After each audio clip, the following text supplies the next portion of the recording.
আজকের রেসিপি চিতল মাছের কালিয়া। পেঁয়াজ, রসুন, কাজু বাদাম, চেরি এগুলো আমি পেস্ট করে নিচ্ছি। এবার আমি হলুদ লবণ মাখিয়ে ভেজে নেব। চিতল মাছ আমার ভাজা হয়ে গেছে, এবার আমি নামিয়ে নিচ্ছি।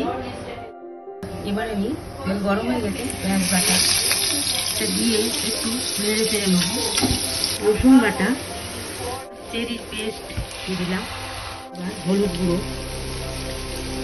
জিরের গুঁড়ো, লঙ্কার গুঁড়ো, এবার কাজু বাদামের পেস্ট, 1 চামচ বাটার,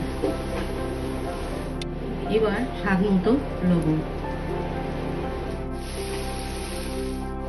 কষানো হয়ে গেছে, এবার আমি জল দিয়ে দিচ্ছি। আমি মাছটা এর মধ্যে একটা একটা করে দিয়ে দিচ্ছি। 1 চামচ গোলাপ জল,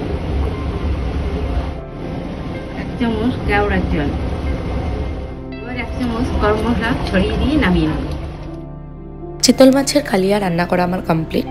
আপনাদের যদি ভালো লাগে লাইক, সাবস্ক্রাইব এবং শেয়ার করুন।